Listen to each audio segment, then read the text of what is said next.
Namaste, hello one, welcome to this lesson. So this is from block 4, unit 4. The title of the unit is Doing Away with Exams. So I hope this is something very close to your hearts. Being students, exams are something which are quite familiar to all of us. Right? Some people like exams, but there must be exceptions. Most people just fear, they are scared of exams. So let's see what this lesson has to tell us about exams. The title looks very encouraging, Doing Away with Exams.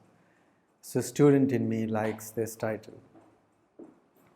So the plan for this session is exploration of what are examinations. Why do we need examinations? So these two questions we are going to draw on the text which is provided in your study material, and then we are going to focus on language skills, specifically the reading and vocabulary. Alright? So before we start, I would like to draw your attention to this material. So this is the text that we shall be using.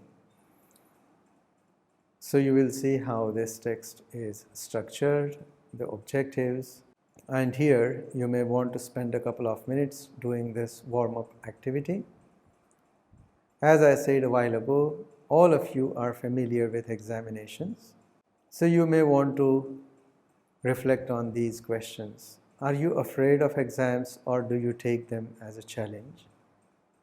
Often we hear that exams need to be taken as challenges.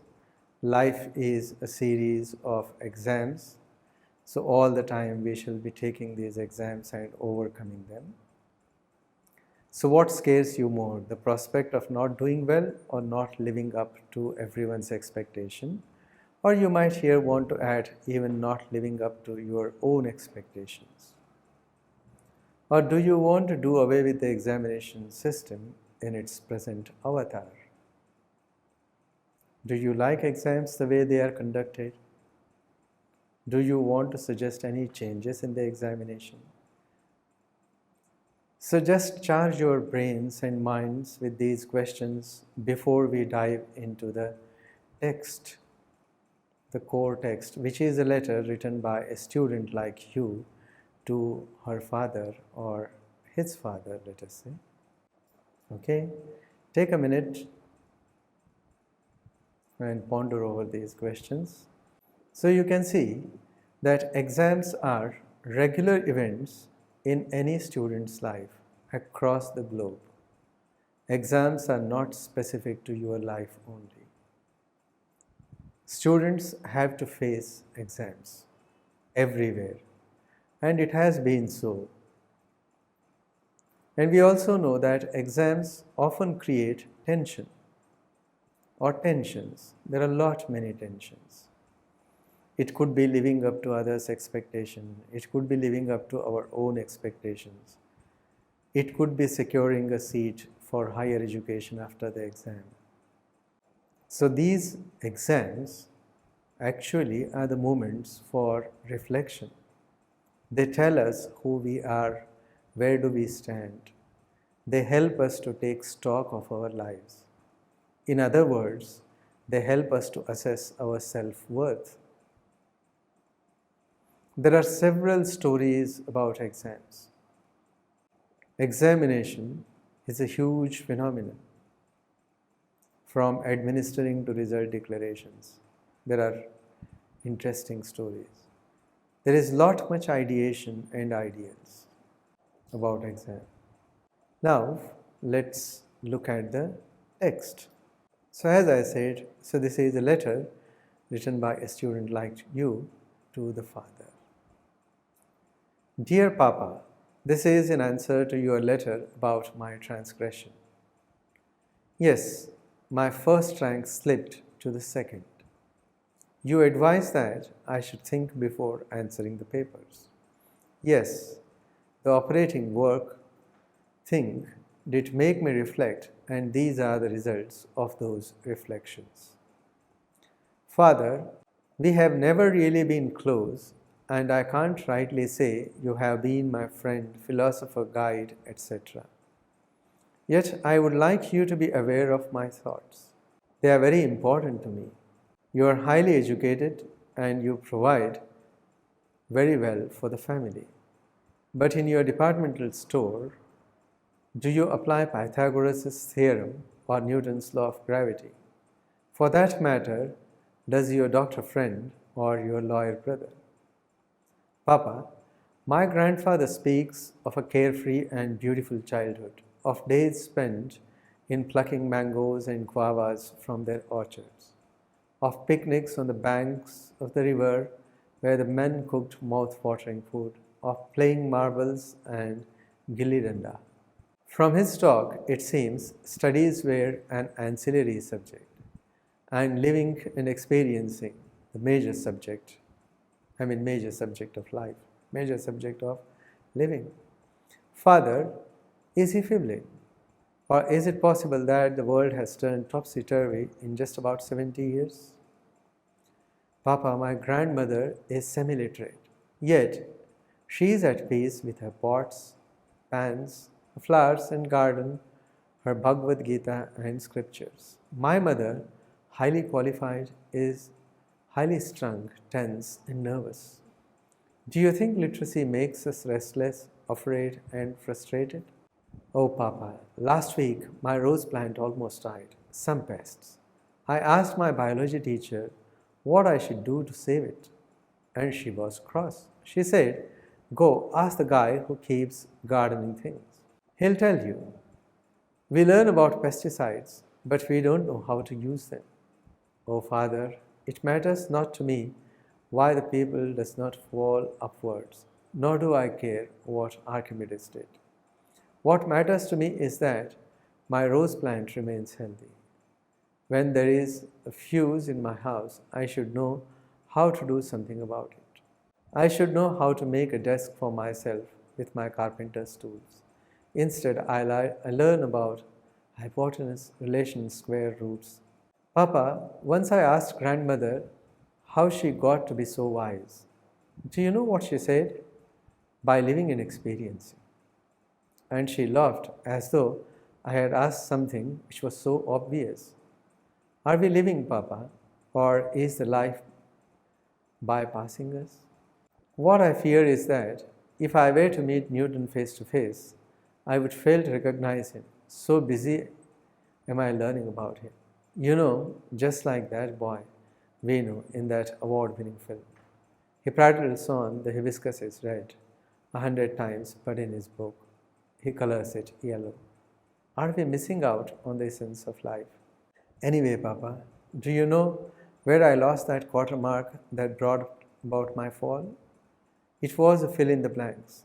I held that I was invited to tea, and my teacher was adamant that he was invited for tea. A matter of grammar, a distinction between the use of prepositions, whether to or for. And Papa, if he says George Bush is the President of India, it will have to be so. If he says sun rises in the west, so be it. And if he says the earth is flat, it will be my Papa. At least on my answer papers, my first rank is at stake, you see. Still, my dearest Papa, I shall keep your advice in mind and try not to lose any quarter marks. As always, your ever obedient son, Rahul. So take a minute to collect your thoughts before we proceed. So what we did is reading. Let's quickly check our understanding if we have collected any thoughts from reading. What's your overall tone of the letter? What do we learn about Rahul's father? What do we think about Rahul? What kind of a person he is? So read this first question as, what according to you is the overall tone of the letter? Is Rahul protesting? Is he upset, angry, dissatisfied with father's suggestion? Or is he pointing out what are the matters worth pursuing in life? What do we know about Rahul's father? Looking at the content of the letter, it appears that he is very conventional. All that he cares in the life is those marks. And what do we think about Rahul? Rahul seems to be a reflective, sensitive human being, the one who has understood the meaning of life, and that meaning is in living, in experiencing the things. When he says that all that matters to him is that rose plant being healthy, or a skill to solve the problems in life. So what are we doing here? Again, it is inferencing. We are inferring, we are deducing, we are guessing, we are making out the meanings from the clues or the evidence that we find in the text. So there are more comprehension questions in your book, so please attempt all to check your progress. So let's go back to the question set again. So here they are. How intimate was the relationship between the father and son? Was it okay? Was it intimate? Probably not. Write 5 lines on the childhood of Rahul's grandfather. So these are all content-based questions, right? What does Rahul think is wrong with his education? So here you have to infer. Why do you think is Rahul's opinions about his biology and English teacher? What do you think is going to be the reply of Rahul's father to the letter? Imagine. So here you will be inferring a lot. Okay? So keep attempting all these questions. Now the next item for this lesson is vocabulary. And under vocabulary, we are going to consider antonyms. You must be familiar with synonyms. Synonyms are the words which have similar meanings. And antonym is exactly opposite to that. Antonym is a word opposite in meaning to another. For instance, the word fast is the antonym of slow. Okay? So can you think of more examples? Note them down in your notebook. Antonyms are usually formed by affixation. Now, affixation is a technical term. Affixation happens in 2 ways, prefix and suffix. Prefix is something which comes at the beginning of the word, whereas suffix is something which is placed at the end of the word. Now, the common prefixes for making antonyms include un, il, ir, ir, dis, im, in, etc. And here you have the examples. Now, common is made into uncommon as antonym. Legal becomes illegal. Respective becomes irrespective. Pleasure, displeasure. Polite, impolite. Decent, indecent. Now, vocabulary and meaning. We all know that context is important and crucial in making sense of words. In other words, words always have contextual meaning. So we can infer that there exists a subject-specific vocabulary because context is constructed through language. So in the case of this lesson's reading, so it is exams. The exams have its own stock of vocabulary. Can you think of a few examples? Example words pertaining to examination system. So I can think of these: question paper, answer paper. Here, these are the pivotal words: marks, grades, ranks. So if you take these words out of the examination context, they mean something else. So let's go back to the text again. There is an interesting activity here. So you can work on this activity as well. But there is a crossword for you to attempt. Now, this crossword is all about vocabulary pertaining to examinations. Now, the first one, estimating the performance of students. So this is called, you can guess what the word is, or I'll do a couple for you. Assessment. This is assessment. Second one, anxiety before examination. So you have TES, so probably this is stress. All right. Now the third one, the candidate appearing for examination, is examinee, E-X-A-M-I-N-E-E. The decision of an examiner in terms of numbers or grades to show how a student has performed in the examination. So there are marks or points or grades nowadays. So you can attempt the remaining. The last one, can we do that? When the performance is extremely good, so what's the feedback that we receive? Excellent, right? So here the word is excellence. So doing crosswords is an interesting and engaging way to enhance our vocabulary. Okay then, so let's quickly sum up this lesson. In this lesson, we have looked at this core topic, examinations, which is a human phenomenon. Students can never escape from this. So we read a letter written by a student to his father, and we looked at inferencing, one of the critical skills in reading, and then we looked at vocabulary, especially antonyms. So keep exploring. Do attempt all the activities which are there in your text. So happy learning. Thank you so much.